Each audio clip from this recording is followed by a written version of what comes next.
Previously on Quest Laid Plans. Hi, Kit. It's been 7 years since we've talked, so maybe some other stuff has happened since we've last chatted. Great, no one's fighting. So Esther's familiar is a Shiba Husky. I was thinking I'll roll a d4 every time I cast this spell, and based on what it lands, the Shiba has a different degree of how fucked up it is. It is the hottest guy any of you have ever seen. Do we know this hot elf? This is Gabriel. This is Khiron's baby brother. You guys notice as the night goes on that there's an empty chair at the table. Were we expecting? Anybody expecting anybody else? Porla says, "That's for Khiron." Just as you feel the tears about to spill over, you see some of the fairy lights dim, and they all sort of concentrate on this makeshift stage, this ledge with this covered memorial that we're all waiting to see unveiled, and this podium, and up to the podium steps Kyrelius Murray. Well, good evening, everybody. Thanks for coming. This is the main event. This is what we're all here for. It is at this time that I would like to invite Khiron's brother, Gabriel O'Malley, to the stage to deliver a poem. They came from all over, the Glorious Eight. They came without knowing they'd do something great.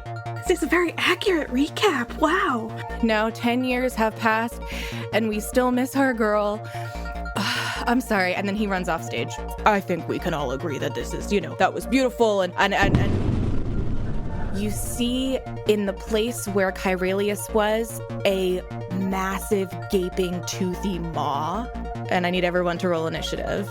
Out of its mouth, you see fly this dark shadow, and it shoots out a tendril, almost like a long leash that it wraps around the worm's neck.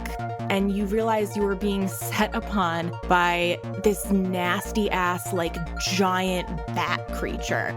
Flat the bats, everyone! Flat the bats! You see Gabriel using his magic to sort of lift the statue up back to its upright position, and as it hits its mark and stands, you see the statue draw its sword down, take its other hand off of its heart, and it squares up and faces the Wraith.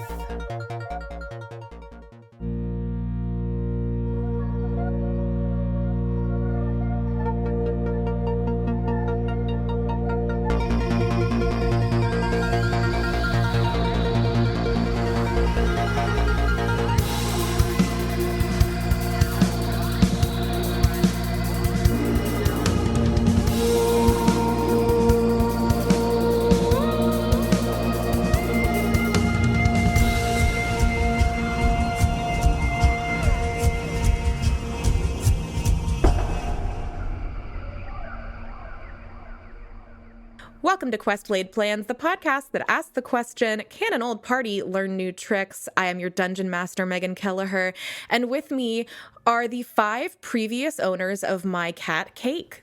Hi, I'm Maya S. Ming, and I play Windswept Palm, the Air Genasi gnome rune fighter who's finally get to see some fighting. Hi, everyone. I'm Phil Arevalo. I play Kit Marpolo, the Water Genasi monk, who has no idea how he ever got to own a cat. Hello, I'm Jesse B. Koehler, the human boy, confused boy, golden boy, Esther Mythians, sorcerer.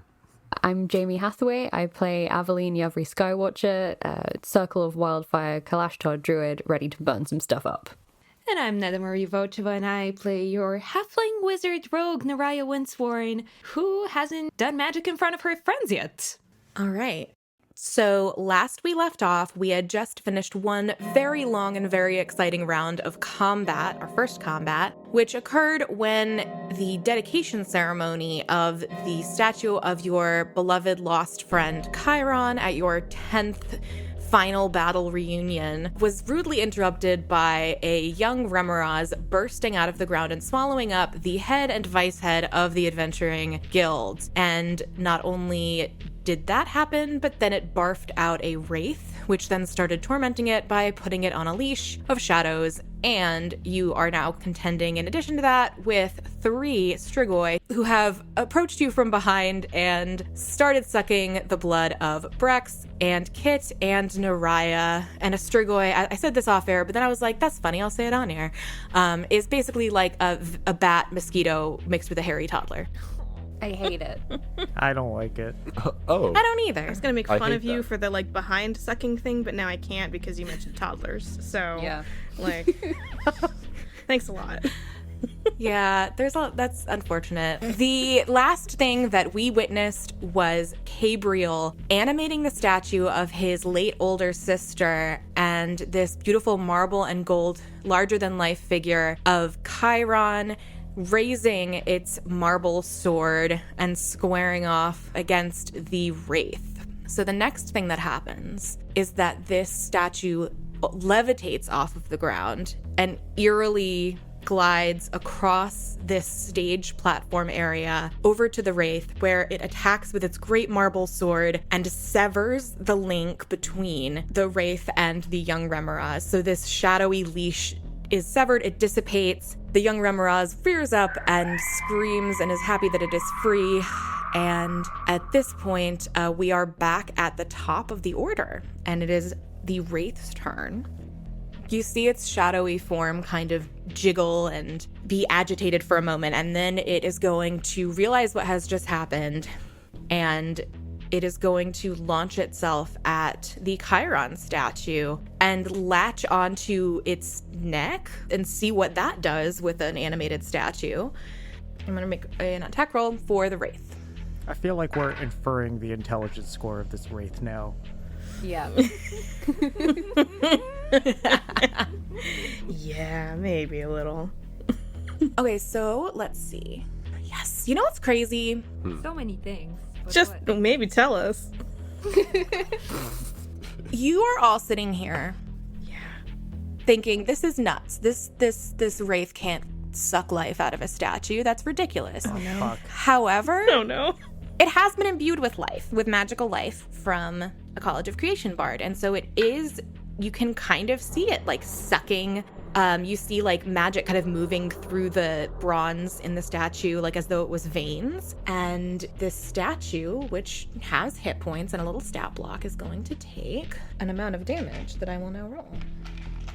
Good.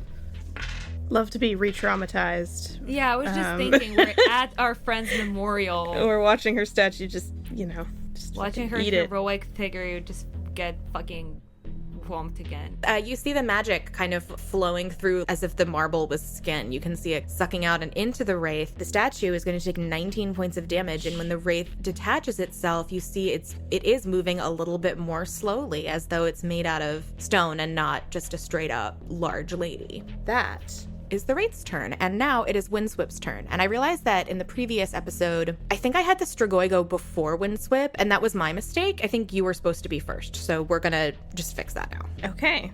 Well, good. I'm totally ready for that.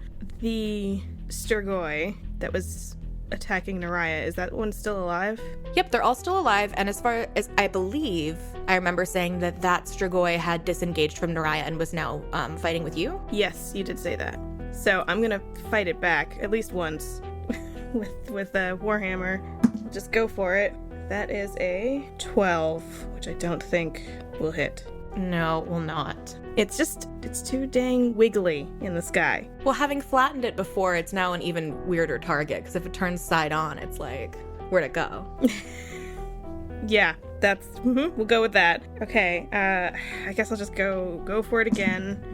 And how about a 16? That will hit. All right, cool. I did something, you guys. I hit a thing for a full 5 damage. Still counts. Still count. Yep. Thank you. Look at us, just a bunch of crazy millennials with fucking decades-old references that we're still defying over. This is great content, guys. Does anyone even know who Akon is anymore? That was like the first iPhone app, was like, turn your voice into Akon. Oh wow, that just like unleashed a deeply buried memory. I hate it for finding our brand and the brand is this. We don't have. You don't have to to commit to that yet. Yeah, I think when you make a podcast with the premise that it's like adventurers who were like angsty teens who are now slightly less angsty mid-20s to early 30s people, we're gonna be like weird millennial Gen Z cuss people making references from 2012. I'm going to be cutting every single verse out of this on my producer pass. I think I have other actions I can take, but I just think it's not quite the time. Windsweep does see the drama that is happening with this statue and this wraith and wants to help, but she is not going to leave until she's sure that this thing that was attacking Naraya is dead, so I think she's gonna stay there. Okay. Also, is Naraya still hiding behind her? Yeah, Naraya is technically hidden right now. Okay. Does Windsweep know that Naraya is hiding behind her? I don't think so, but also, Okay, you so don't need to worry about me. I'm good. No, I know. I'm just picturing she just like swings, this hammer, just kind of lightly nails this thing, and it's just like, Naraya, are you okay? Where'd you go? Can I, as a free interaction, just give, like, her massive calf muscle just a little tap?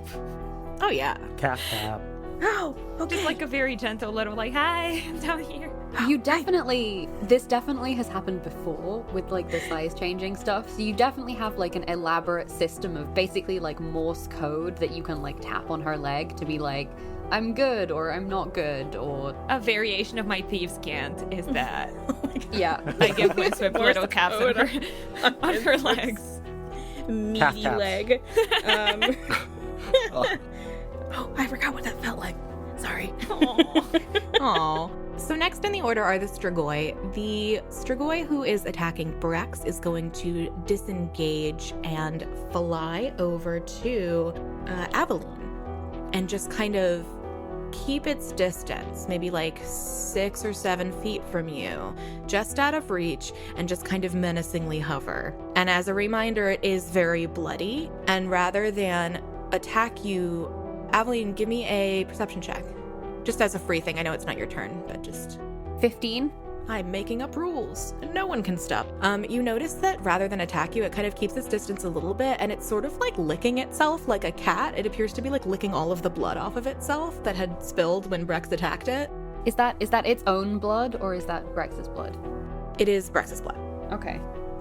No longer baby. I was like, oh baby, but it's not. It's not baby. Have we seen vampiric shit of this sort before? I don't think you have seen... You maybe have seen Sturges, so you would maybe be like, these are like Sturges on steroids, Right. but you wouldn't have seen like these specific things. Okay. I think that in general, this sort of necrotic-y, dark flavored magic is not super known and developed in this world. All right, so this is pretty fucked up. Yes, indeed. Panic level high. Yep, the Strigoi that is already engaged with Windsweep is going to attack, and it's going to... You are a really nasty ass bat. 21 to hit with its proboscis. Yeah, let me just double check. Yes, that definitely hits. Yep. Okay, and so that is going to do 8 piercing damage and 10 necrotic damage to you. Well, fine. I'm totally fine with that. And it's also going to reach out with one of its sharp claws, and it's going to attack a second time. Does a 15 hit you? No. Okay, so it doesn't quite, its claws don't quite penetrate your armor, but the gross sucking proboscis gets right in there. Oh God, really don't like that. Yeah, it's not great. And then the third one, which had been engaged with Kit, is going to disengage from Kit and move its way over to Esther, and again, not really attack, just kind of hover menacingly. And that is the Stragoi's turn. It is now Esther's turn. Great. I also remembered that Esther had, at least less than an hour ago, produced his familiar to impress Aveline and never had the familiar disappear. So I wanted to check if we can say retcon that, like it's still with him. I know we made a ruling that Addie was still here, right? Yeah. Yes. Mm-hmm. And in that case, I think, yeah, does the ugly dog have a name? Yeah, so I was trying to... The ugly dog's name is Fink, and that's the truth. Okay, so Fink is still here. Fink is here. So yes, I am Is going... that spelled with an F or a PH? Wow. How dare you? It's not just a familiar, it's a jam band. That is a sweet F, because I'm not a madman. Can we get an F in chat for Fing? F in the chat for Fink. who is very much alive, just think. Yeah. So I think how far away is the Wraith from Esther?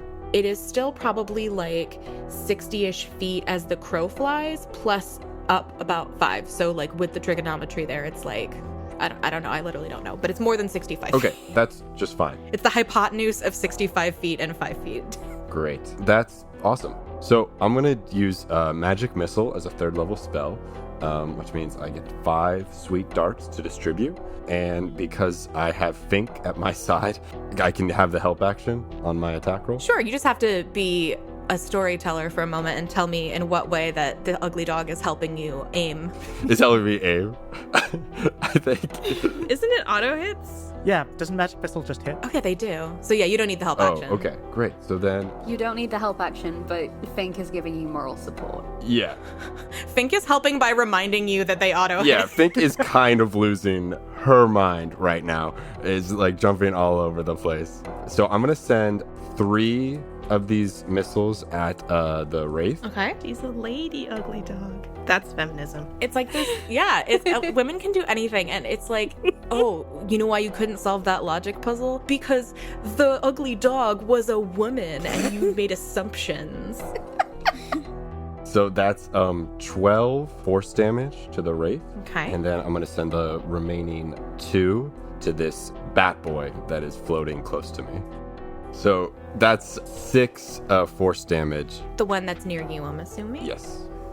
It's coming to a theater near you. Mm-hmm. All right, so all of that does full damage. So I'll start with Strigoi. You fire 2 missiles at it. You see the 2 missiles hit it, and it's knocked back a little bit with the force of it. And it is able to kind of fly back to where it was, but you could tell it just was like not expecting. It's like when you see somebody get shot but wearing a bulletproof vest, like you can tell it still hurts. And then the missiles toward the Wraith, you see they fly up, they arc up over this elevated portion of Earth, and they hit this Wraith as it's just pulling off of the Khiron statue, and it does not expect it. It hits all 3 of them, just right in the side of the Wraith. You see them go straight through, and now there are these holes in the Wraith, and the shadow then reconverges around the holes, but it looks a little stretched thin. You can still kind of see through where they were. And the Wraith turns its head towards you, and you see in its creepy, soulless eyes that it just sort of smiles. Ew. Esther, are you sure you wanted to get its attention? This doesn't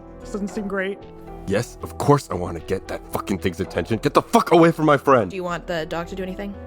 No. The beautiful creature, you mean? Oh yeah, our beautiful daughter, Fink. Yeah, Fink is gonna just hang. Fink's gonna stay at my side. Fink takes up a protective stance in front of you. She's surprised. She's a guard But dog. Fink's protective stance is just like like losing her GD mind, just like running around, like her tongue is like falling out of her mouth, like saliva. Oh god. It is now Naraya's turn. Naraya has been hiding, kind of falling back on her rogue ways of the past. She was ready to attack something that's near her. The bad boys have since moved. So Naraya will take a bonus action dash as her cunning action and dash fucking as close to between the Wraith and the big boy as I can get.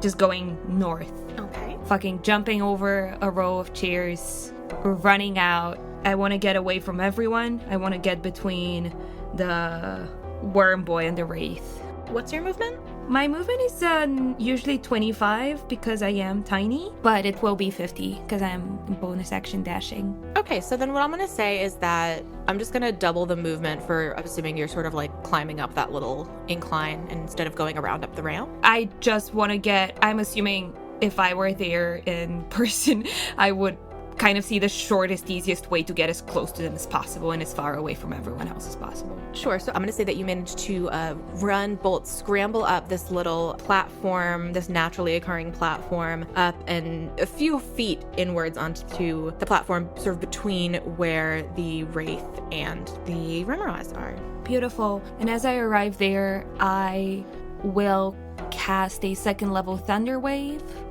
and I would like the both of them to give me a con save DC 16. Okay, we can make that happen.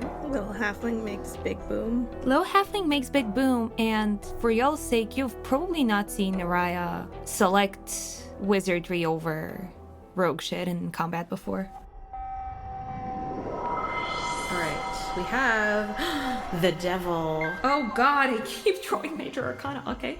I know, damn, this is like a significant time for you. You know what, that the cards know. Like, the cards know what's narratively going to be interesting, because this one is your character engages in risky behavior. That's up to you, whatever you feel comfortable with, and whatever your character would consider risky. What are they up to? What's the motivation behind it? How does it affect them? I think at this point I would be like 19 and freshly full of magic, but also just dealing with a bunch of shit, and also still just roguish, and I like danger. And I think I spent a while doing whatever the spellcasting equivalent of Fight Club is. Just going out like to a bar where I can find a hookup or someone to fucking wizard duel with. I think she would go out to like whatever establishments exist in this world, taverns and shit, and just, you know, play on the being tiny and being very unassuming and very cute and just finding people to duel with. Sex and wizards duels. Yes. Love it. Amazing. So now you get to change another adjective. You can change the same one that you just did, or you can do a different one. I'll do a different one. I had put down withdrawn, as in like not being able to express that she cares about other people / things / causes. And I think I'm gonna change that to present, because I think that getting your ass kicked by magic a bunch will knock some sense into you at some point. Okay, the Remorhaz has crit failed, and the Wraith got an 11. Is that gonna... DC 16. So they're both going to take 3d8 of damage, which I'm going to roll in a second. It's gonna be halved for the Wraith because it's resistant. Of course it is. It's still gonna take some damage, and they are also pushed 10 feet away from me. I was facing them with my back completely towards everyone else, so they will essentially be pushed just north.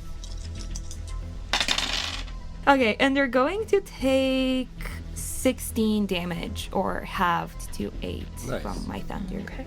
And then I'm just kind of stuck there because I used my bonus action and now I can't go back to hiding. That's my turn. Good shit. Thank you. Did you Morse code Windsweep that you were leaving before you left? Oh, for sure. I gave you like a tap of like, I'm about to do some bullshit. It's a very elaborate like little rhythm, and then I fucking dash. All right, you send this Thunderwave. Quick question. What is the range of the Thunderwave? It's a 15-foot cube originating from me. Okay, so I just want to see if you would have gotten a statue in there. I was hoping to, like, I would have positioned myself where I'm excluding it on a corner. I'm going to say that you managed to exclude the statue because it is just over 15 feet from you. And I'm not just fudging that. Like, I just looked at my little map. Beautiful. So you managed to miss the statue. You Thunderwave. What does it look like / sound like when you Thunderwave? It's such a deep, deep sound. Before thunder breaks in actual, like, nature, it's just a rumbling.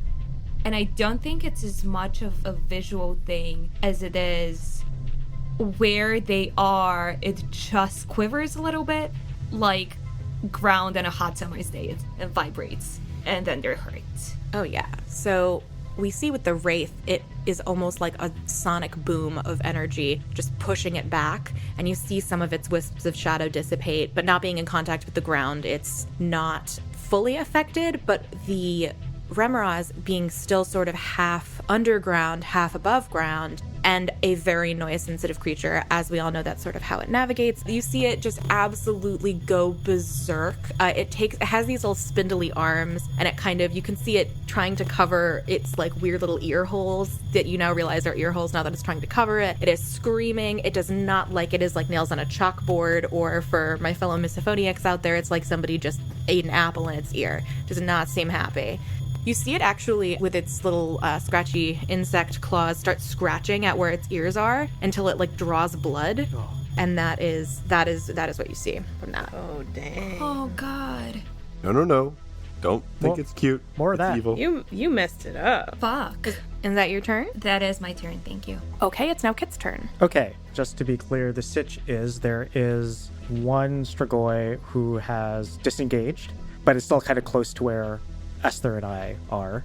And the other two are actually also kind of close to us, right? Yeah, they're currently, the one is engaged with Esther, the one is, yeah, it's from right to left, it's like Kit, Esther, Aveline, Windswept, Yeah. and the Strigoi are on Esther, Aveline, and Windswept. So there's like kind of three in a row. The furthest away one is like 30 feet from you, and the closest one is probably like 5 to 10 feet away. So first I'm going to put my sling away and as a free action, like take out my other Eskrima stick. So I have both of them out. And then I'm going to move to the Strigoi that is closest to me. And I'm going to take an attack with like both of them at the same time. So this is sort of like versatile, two-handed, both clubs going in. So it's like a quarterstaff, except I have it in two hands separately. So 2 eighth staffs. Woof. Woof. Cute little fractions joke for everyone. Do you love the amount of basic math I've worked into Wow. this today? That was good. Hot news. If anybody's studying for a math exam, you're welcome. Okay, first one does not hit. That was a 10. I'm going to do that again. And that was a 16 to hit. That's gonna hit. Okay, so that is 6 damage. Okay. And I kind of yell at Aveline and Windswept and Esther, and I say, if these Strigoi get more grouped up, can one of you hit a bunch of them at the same time? Is that something any of you can do? That's what I was gonna try to do. Okay, so If you can bunch him up for me, I can pull something out of my sleeve. yeah, so since I hit on that, and that's bludgeoning damage, and I have the Crusher feat, as I hit it, I move it 5 feet diagonally towards where Aveline is, or where the Strigoi near Aveline is. Hell yeah, it's like martial arts baseball. Home run. Your aim is incredible, and this thing is both bludgeoned and it is pushed towards Aveline. It is now Porla's turn. Porla had previously been kind of cowering behind a bush tree situation with Gabriel. You see Porla, first of all, watch everything that's going down with the Khiron statue. She looks distraught, and you can clearly hear her say, "I'm not doing this again, not again." And she pushes her way past Gabriel, who sort of almost falters in his magic, but manages to keep it going. And Porla sprints up towards the statue, which... Naraya, which way did you say you pushed the Remorhaz? Just like away? Away, like north, like up. Okay, you see Porla put a hand on the statue as if to steady it, and then you see her turn her attention towards the Remorhaz, and she is going to cast blindness, deafness. You see her take from under her sort of ceremonial garb a necklace that she's pulled out from her shirt, and you recognize this as the spellcasting focus that she's used when you knew her, which is a feather in a little glass vial, which is supposedly like an Axiom relic, and she holds it out towards the Remorhaz, and she murmurs a sacred word, and you see this golden light emanate out from it and strike the Remorhaz, and it has to make a Constitution save. Go, Porla! I don't know what you're doing, but it looks shiny and green. It definitely fails the Constitution save, and it is now blinded, which means that it can't see. It automatically fails any ability check that requires sight, and attack rolls against it have advantage, and the creature's attack rolls have disadvantage. So in addition to clawing at its little ear holes, you see this golden light kind of strike it in the eyes, and its beady insectoid eyes get very swollen and shut in like a crusty, nasty way.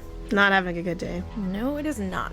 So that is Porla's turn. So now she's cowering behind this statue, but also fighting back and has a protective hand on the statue. It is now Aveline's turn. Okay, so there is one Strigoi hovering menacingly in front of me, and the other one that Kit shoved towards me. Are they within 5 feet of each other? Yes. Okay. Have these Strigoi, they've both been hit before, right? Are they looking a little bit worse for wear? Can I make Give me a a perception check. I know I've already asked you to do that today, but this is about a different thing, so I'll say make another one. That's a nat 19, so that's a 26. What you notice is that they do not appear to be as beaten up as they should be, considering everything that has happened to them. Okay. And that they don't even look as in some cases they don't necessarily look as beaten up as they did a second ago. Like, their wounds are not consistent with what you had noticed just previously in the battle. Oh, that's not good. That's not good. I'm gonna cast a 2nd level moonbeam. So they both need to make a DC 16 con save. Okay. And if they fail when they enter the spell's area, which I guess counts as when I hit them with it, or they start their turn there, they take radiant damage. And you said, so DC 16 you said? And you're getting the 2 closest to you or all 3 of them? It's a 5-foot radius, so if all 3 of them are within, like, in a 10-foot line, I could hit 3 of them, but definitely the 2 closest to me. I think the one that's attacking Windsweep is a little bit too far away, but the one that's been batted over to you and the one that was attacking you are both within range. That they all fail. Fantastic. They're both going to take 12 radiant damage.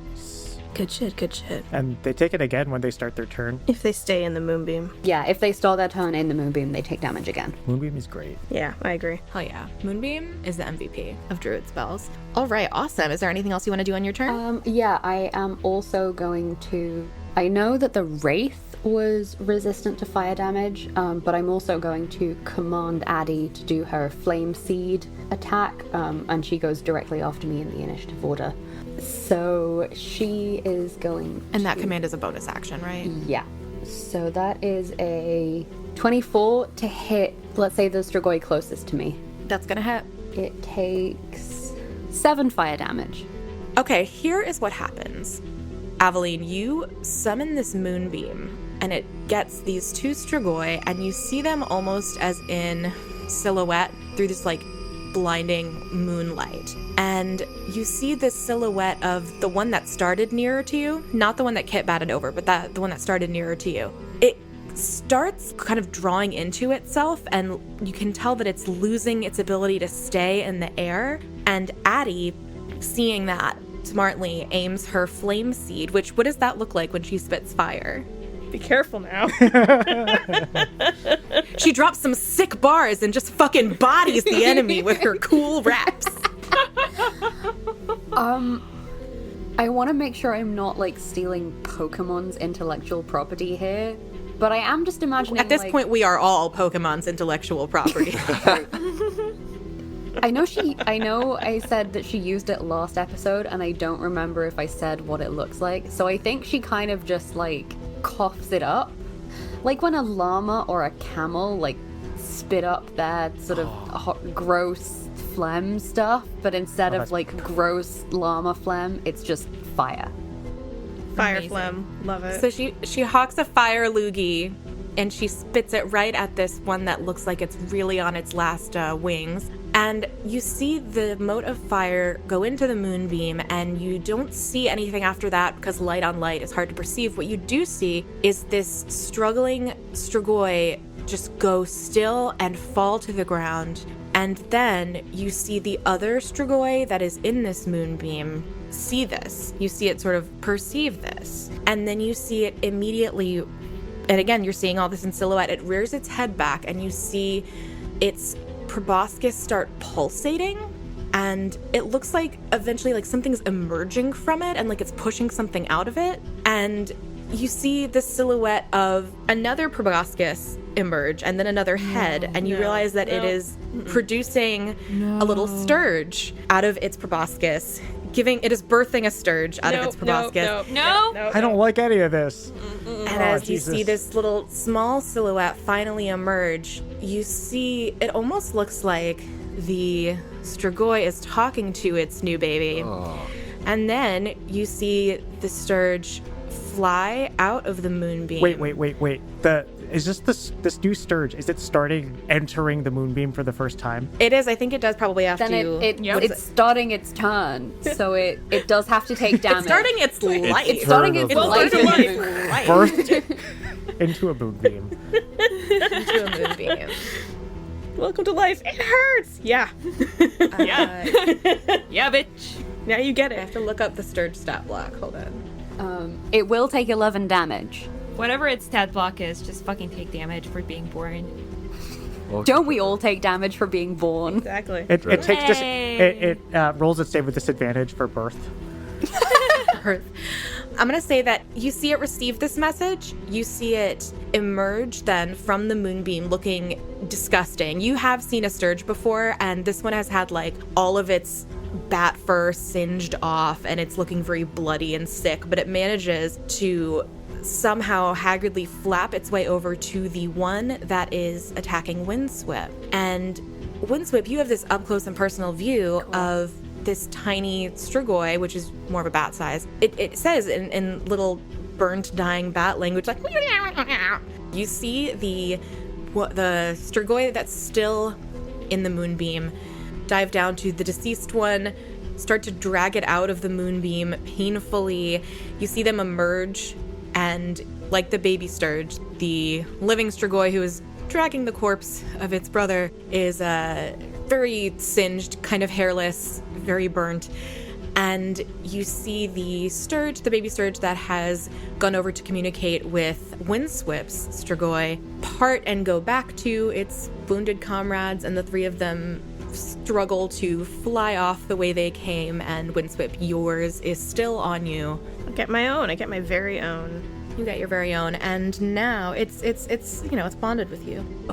It is now the Remorhaz's turn. The Remorhaz has been blinded. It is trying to deafen itself. It is very disoriented, and I think it's gonna just kind of lash out at whatever is closest to it, which I believe would be Naraya. Shit. Or Paula. Did Paula get closer? Porla's further away. And how far is Naraya from Windsweep right now? You were like 50 feet, right? Yeah, I dashed. At least 50 feet. Okay. I wanted to get you like out of my range.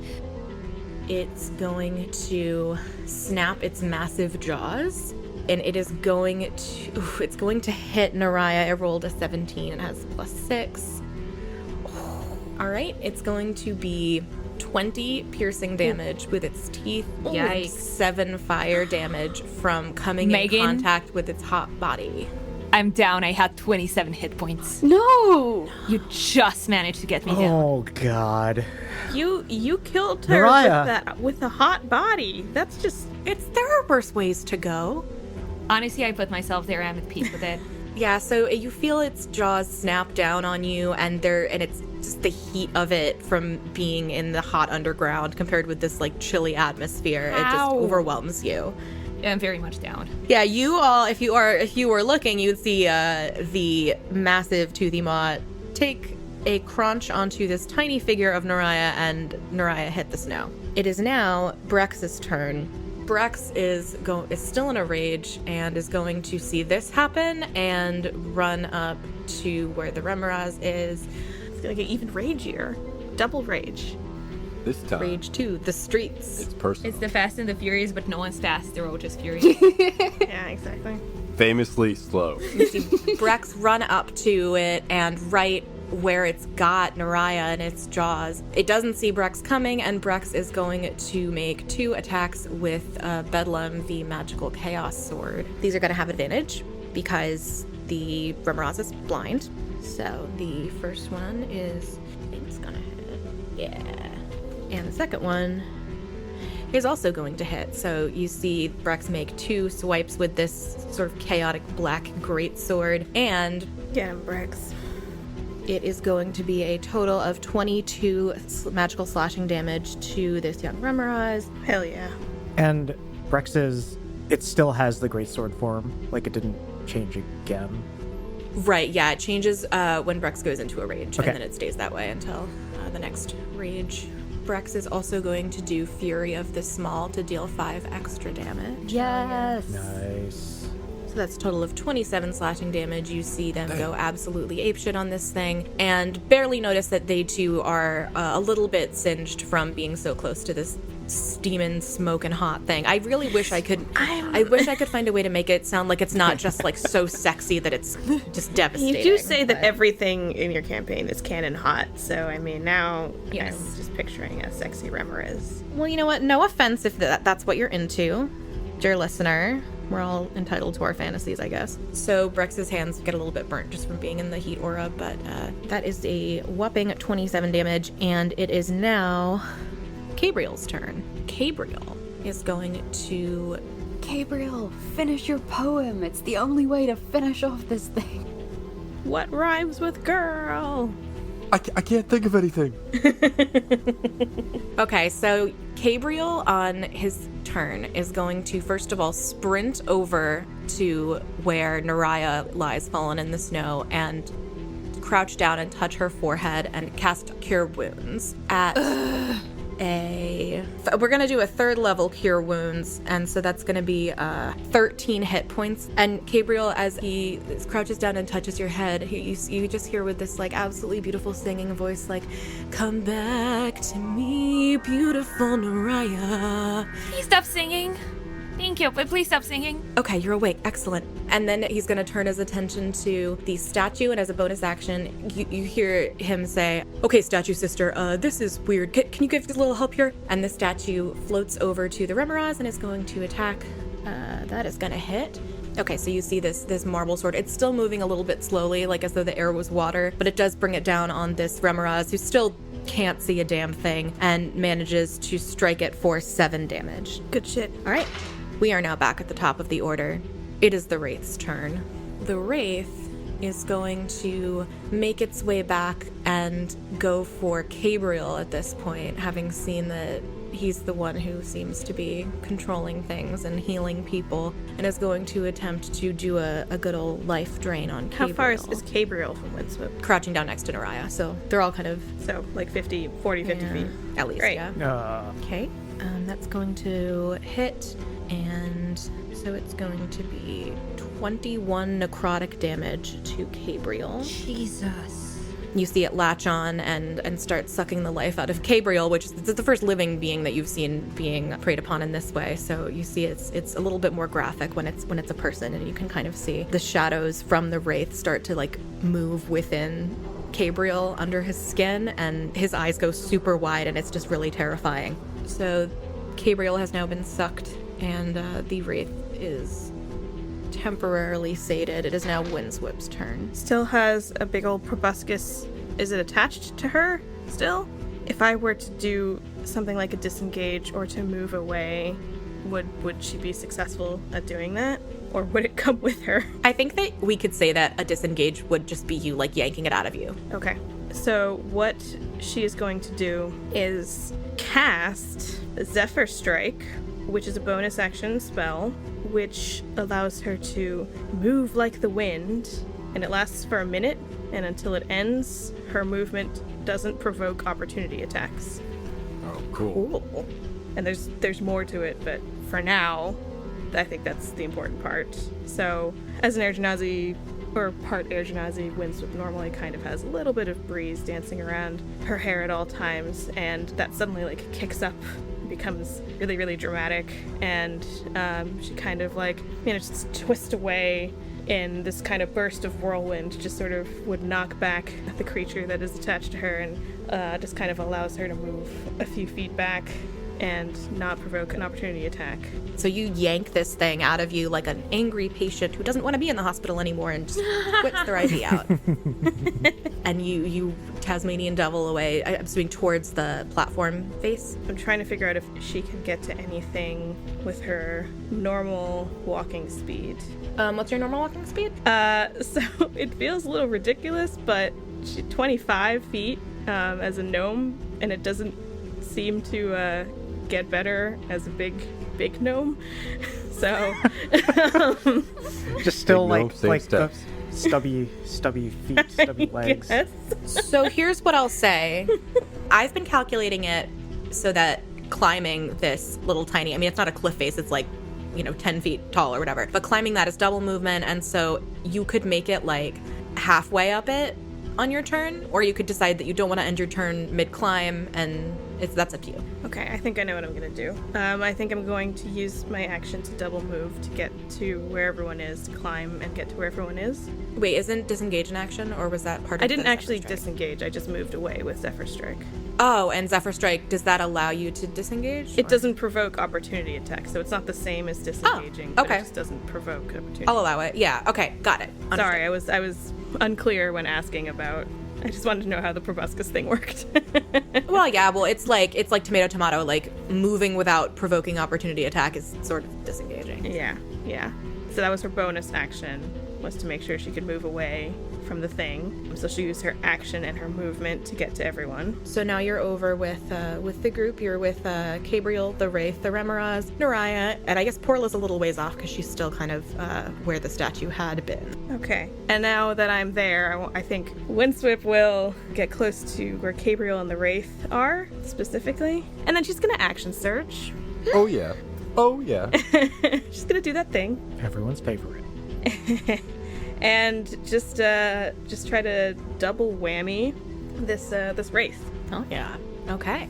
And now here's the second part of the spell that I had cast earlier that is relevant now, which is once before the spell ends, I can give myself advantage on one weapon attack roll.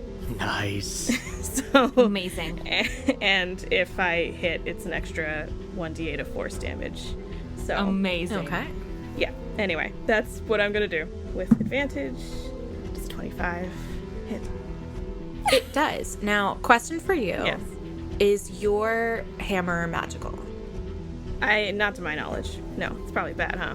It does hit, it just does half damage. Got it. But I get an extra 1d8 of force damage from the Zephyr Strike as the wind just powers. Okay, and that will do, it'll do the full force. It's just Nice. bludgeoning, piercing, and slashing from non-magical So I'm just gonna roll regular damage.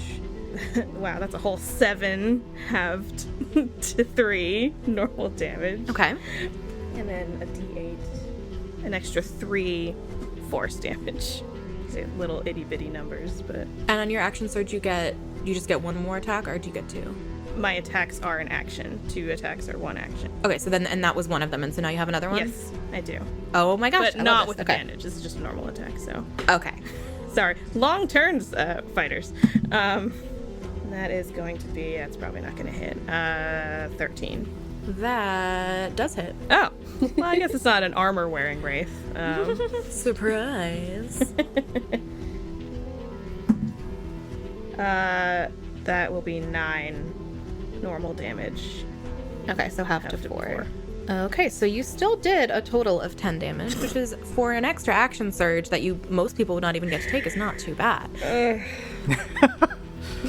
Oh, being level 5 is a mood, man. So we see you cast a spell to whirlwind away from this massive, gross bat toddler creature, at which point you then seamlessly burst into a run, parkour up a little mini cliff face, run over to the Remorhaz, and then strike it twice with your sword, one of which is a magical attack that you can see. When it strikes it, it pushes some of its wraithy, shadowy material off just into the ether in a way that you can tell is definitely not feeling good for it, and it is looking a little bit thin and transparent in more areas than before. So I would say that's a hell of a turn. I mean, I did my best. Yeah. And she just sort of stands over Gabriel protectively. I think Esther gives Kit a look like, what the fuck? When did Windsweep get so badass? Yeah. Well, that is new. The magic is definitely new. The weird whirlwind stuff. Never seen that before. And I think Kit is just like, he sort of had like a baseball like swing stance, and he's sort of still holding his clubs and just looking over his shoulder being like, what the fuck just, oh my god, I've made a huge mistake. Okay, card number 5. 3 of swords? Or sword hearts? Oh yeah, that's like the emo one. Your character's heart is broken. Who broke it and how? Okay. Damn, dude. I think Kit probably makes sense. It's been somewhat established that they have a rapport going, or they had one, where he would confide in her about his sort of opinions and thoughts on the party and his own strategies and whatnot. And so I think she would have probably held a torch for him for quite a while, like secretly, just like interpreting every conversation as like, maybe what he was trying to say is that he actually loves me. And so I guess year 5 is when she, makes that fatal mistake of really misinterpreting something that he has said or is saying, depending on wherever he is in the timeline. So Kit at this point is kind of in like a dark night of the soul, because he had sort of like, he went back to the monastery and had sort of like a failed business venture that didn't end up going great, and has kind of lost self-esteem and stuff, and is sort of grappling with his faith. And I also know at this point that he just wasn't at all thinking about like romance at all, like had never given it any thought. So I wonder if maybe like you like go to see him or even just say something and he's just like either misses it or is like, I'm in no place to do this right now, like he's not in a good place. I think that's probably more, I think it's like she would go there genuinely to try to see him, and then just to pick him up and to, realizing that he's in a bad place, would try to comfort him in the way that their friendship is. But then again, he probably said something really affectionate where he's like, wow, thanks for coming out here and doing all this, you didn't have to. And she, in her hormone-addled brain, is like, this is it. This is the moment that we've clearly been working towards, the two of us.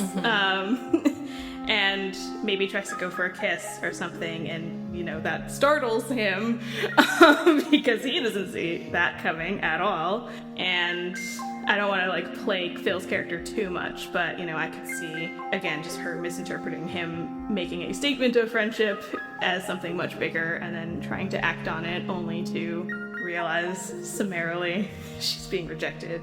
And that would be deeply upsetting, and she would immediately recuse herself of the situation and try to deal with it on her own and pretend that it doesn't hurt her as much as it does. Just a total miscommunication. Yeah, it's just like classic like miscommunication where like she's built up something in her head and it makes so much sense to her based on the narrative that she's been telling herself all these years, but how that is also like uniquely heartbreaking, because right, yeah, or so I imagine.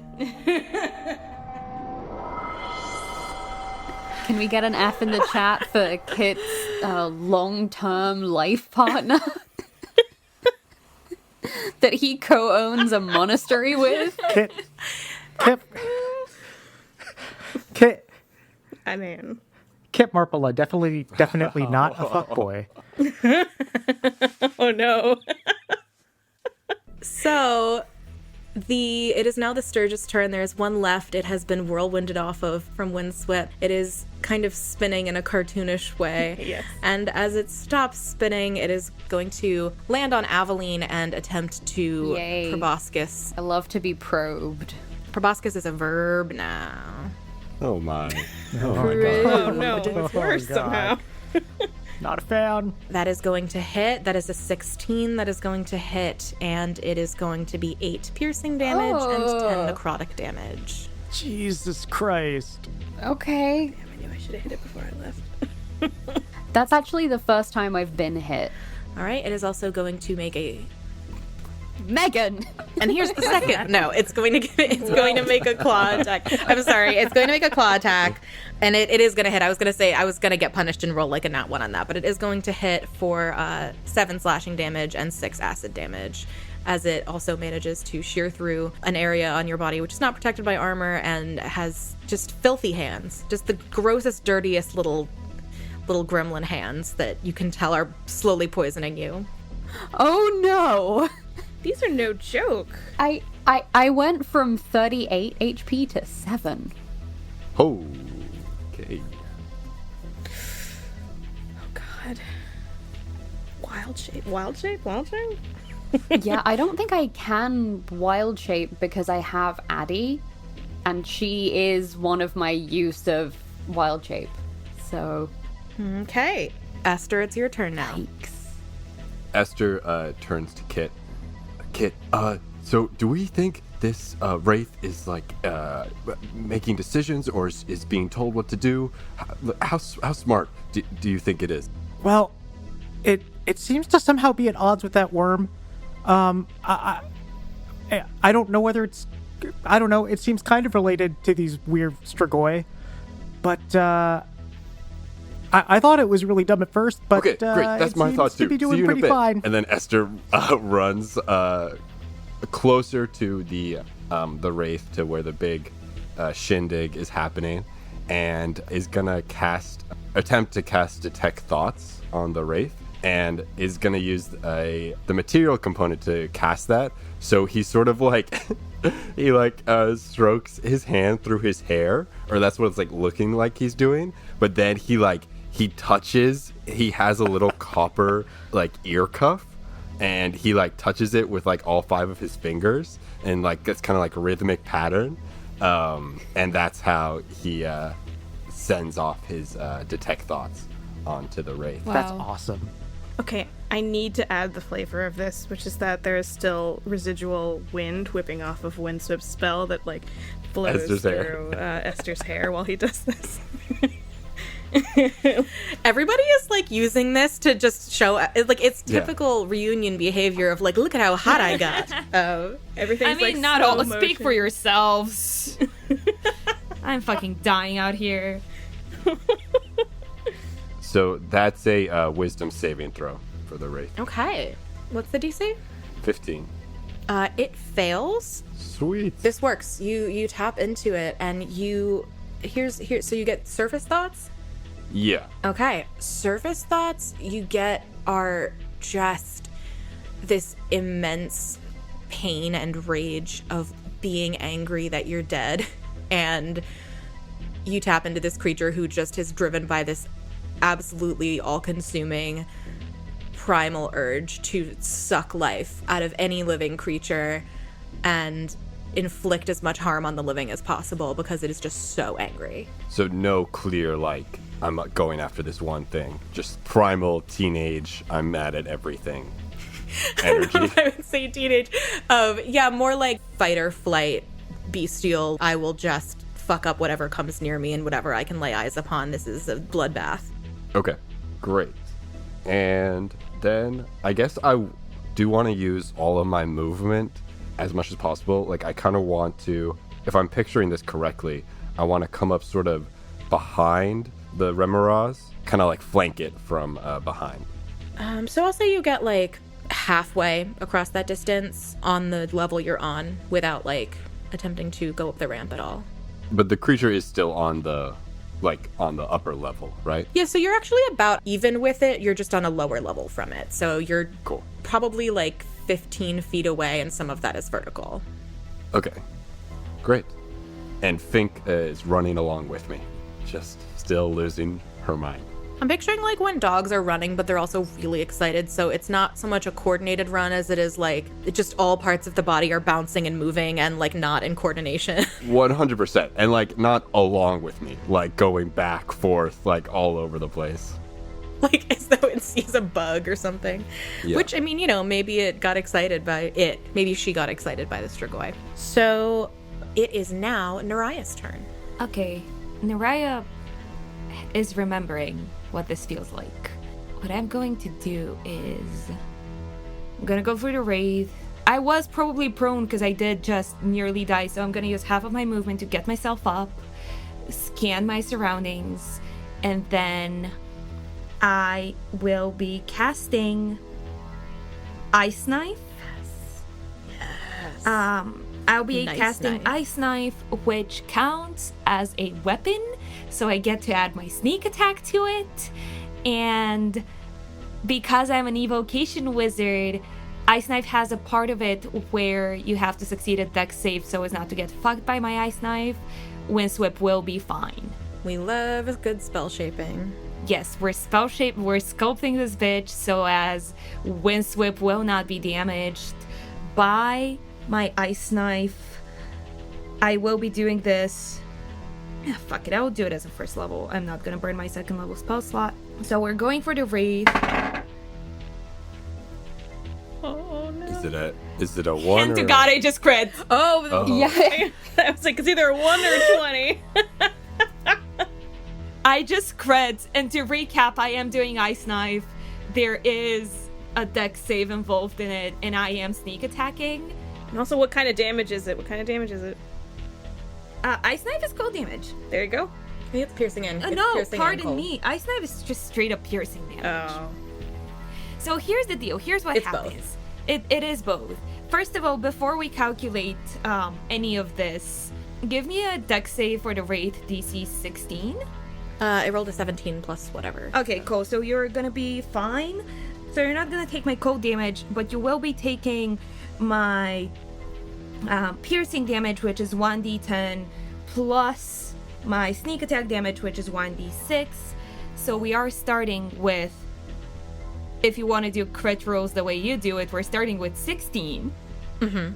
Plus, Sneak attack you take twice as well? yep, everything, on a crit is all of it. So it's a 16 plus, I rolled a 7 on my d10, so that's 23, plus another 4 is going to be 27 damage on the Fuck yeah. Wraith. I did not enjoy being down. All right, Naraya, describe to me how you kill this Wraith. Oh my god. It's just that I get up, fucking, my nose is bleeding, I'm singed, I'm not having a good time.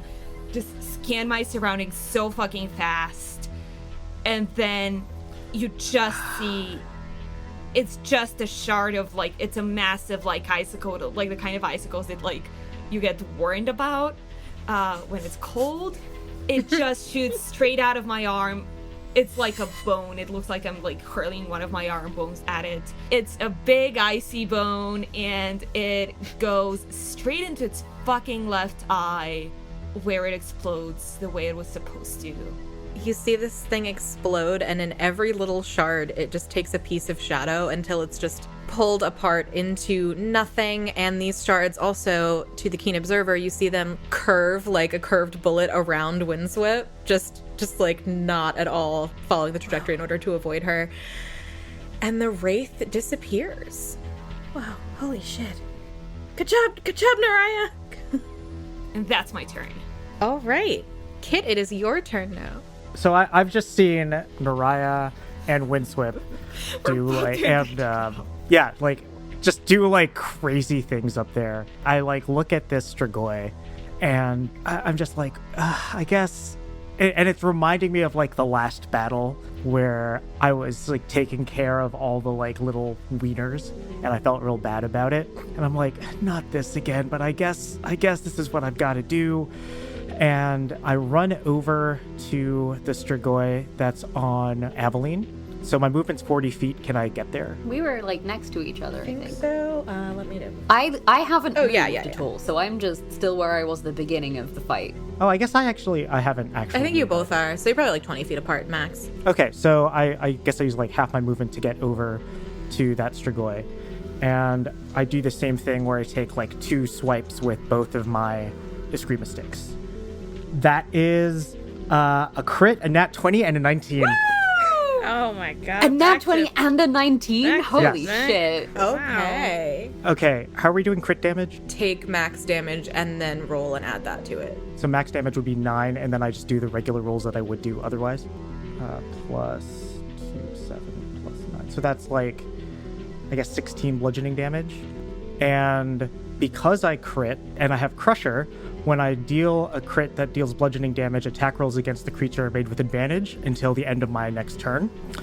Oh, And I also my do like the Crusher feat where I move it like 5 feet away to like pull the proboscis out.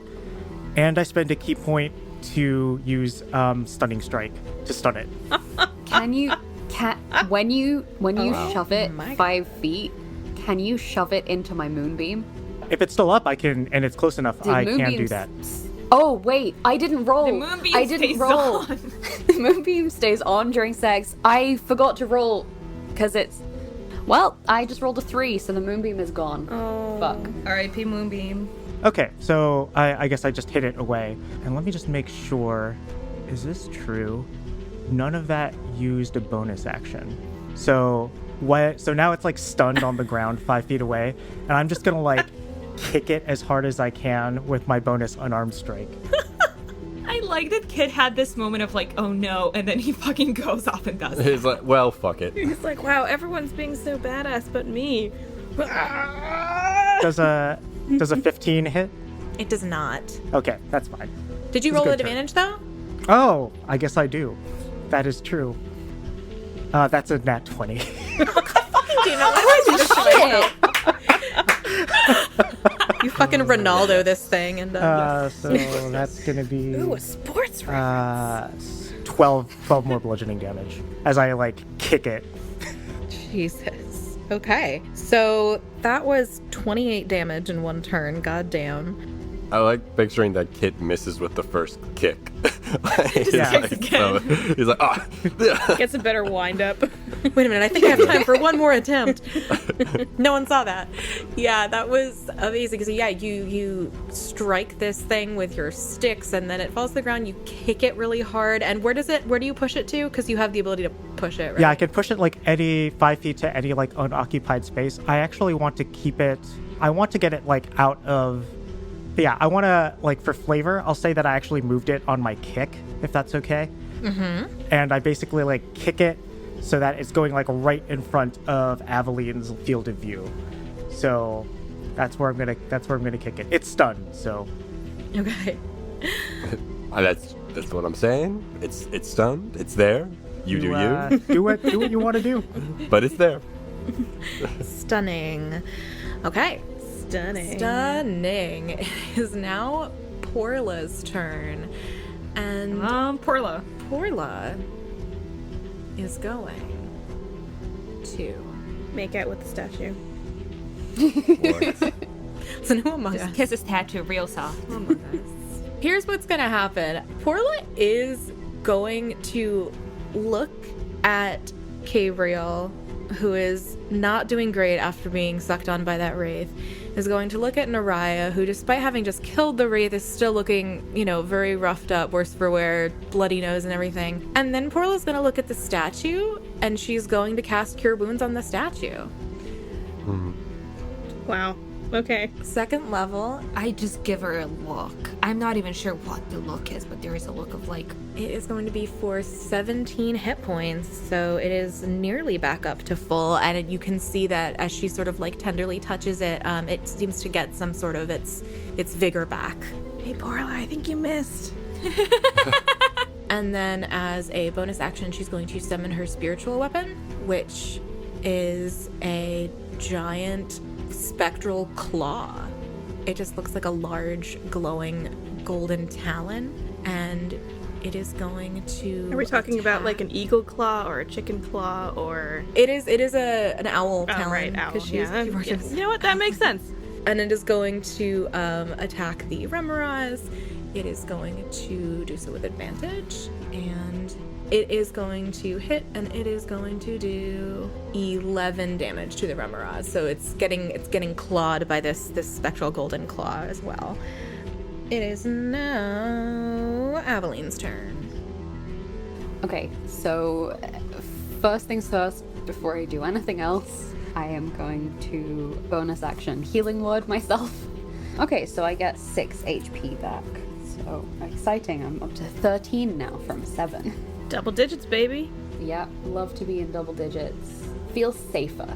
And then I am going to Shillelagh cantrip and just hit the Strigoi in front of me. So am I making that roll with advantage because it's stunned? Mm-hmm. Sexy. Okay.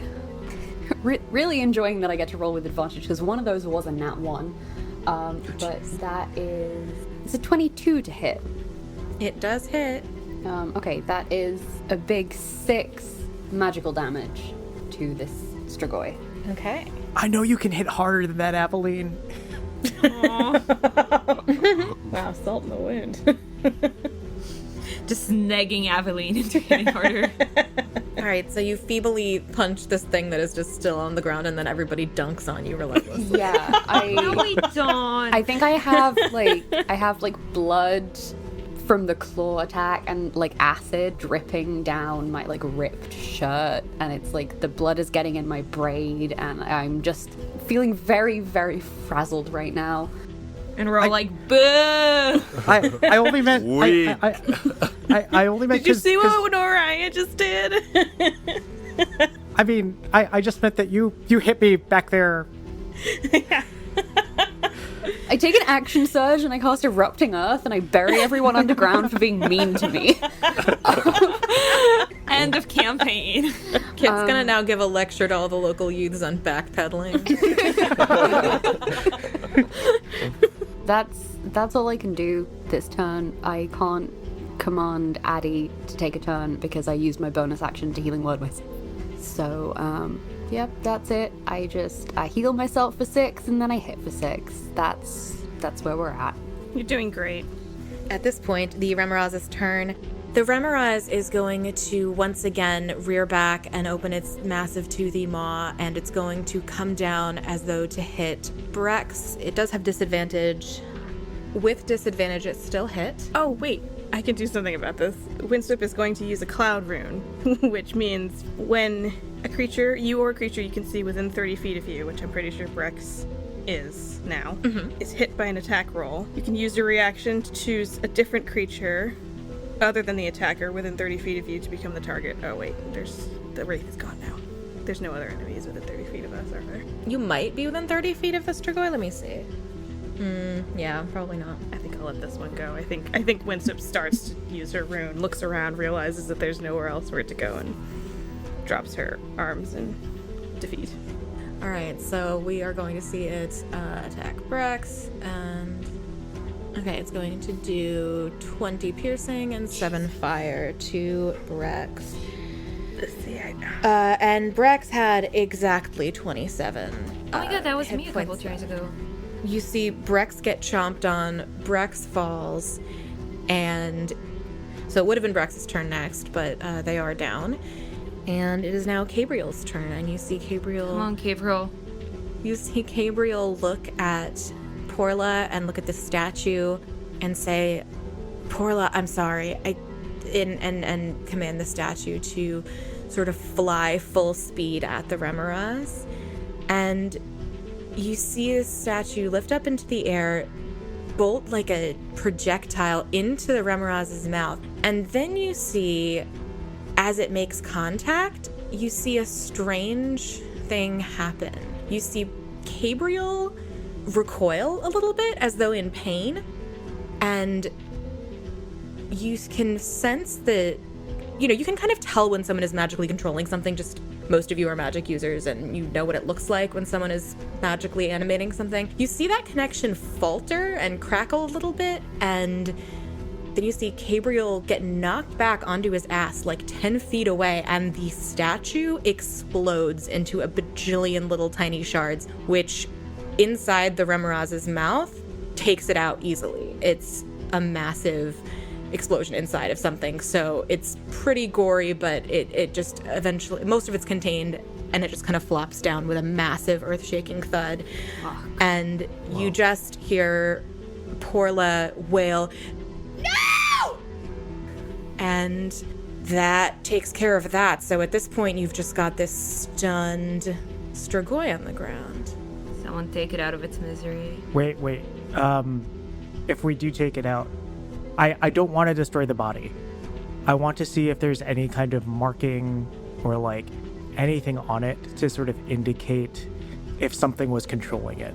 No one explode this thing. Next in the order is Windsweep. Yeah, Windsweep is reeling from a lot of what just happened. She sees Brex fall and instantly regrets not actually using her cloud rune and redirecting the damage to herself. And just too slow, just too rusty, too slow. And then this happens, and, immediate flashback to the last time a Khiron lookalike, which was actually Khiron, sacrificed herself to do big damage to the big monster.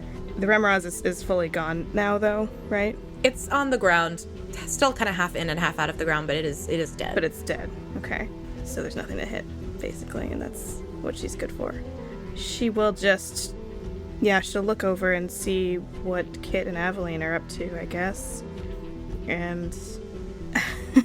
I think she'll, This is stupid.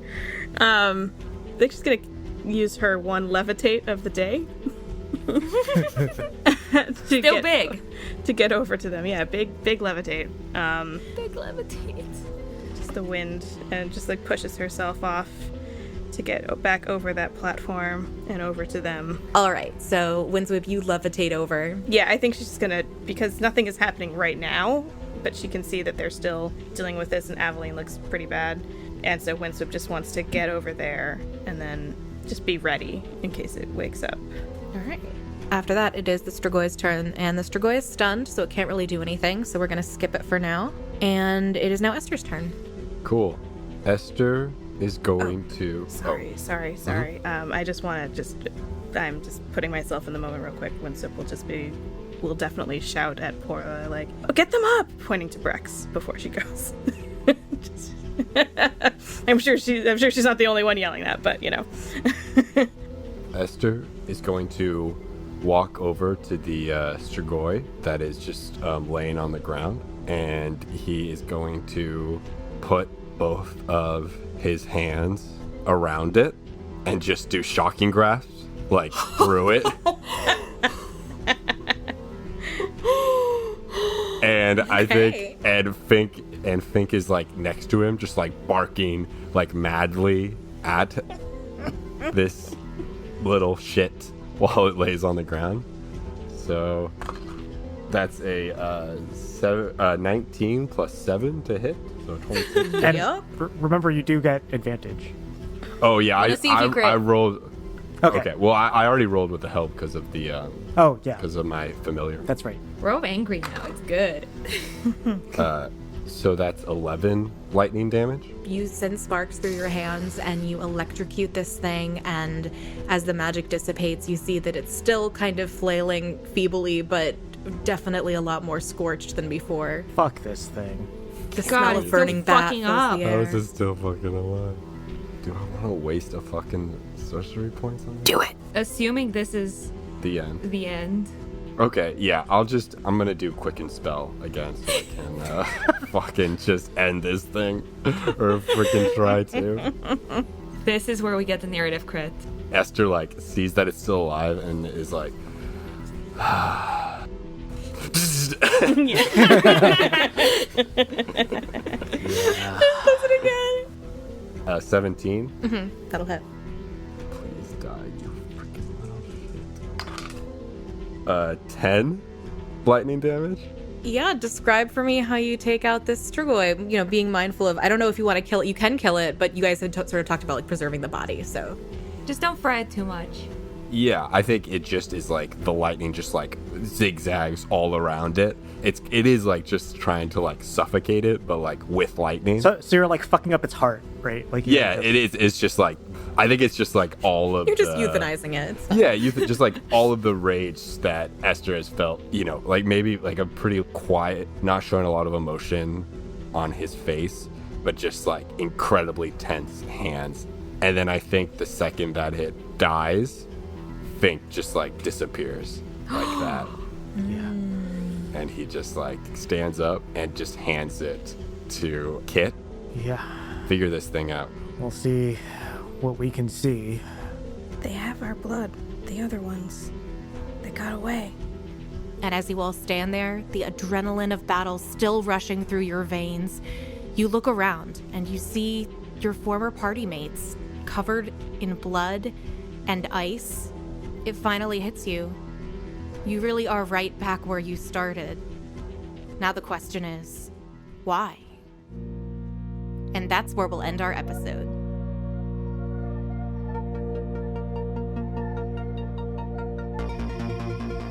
Hi Hi everyone, it's me, Megan. Sorry if I sound a little hoarse. I just did a bunch of retakes of Porla screaming, and I'm now realizing I should have done this first and that second. But, live and learn. Anyway, thank you so much for listening to our third episode.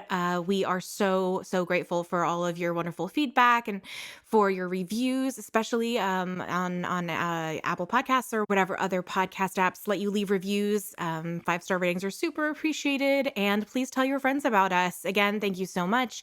If you want to stay in contact with us, follow us on Twitter at QuestLaidPlans, and we're also on Patreon, patreon.com/QuestLaidPlans. We have our first bonus episode up of our after show, which is hosted by Neda and is called Pitch a Bitch, where castmates and eventually friends of the show are going to pitch characters that they would like to play in D&D. And our first guest is Maya. And not only is it a fantastic pitch of a bitch pitch. It's also a really cool conversation that they end up having about sort of like fandom history and the early days of forum RP, which I learned a lot from. So patreon.com/QuestLaidPlans. We will see you next time, Questies. Bye-bye.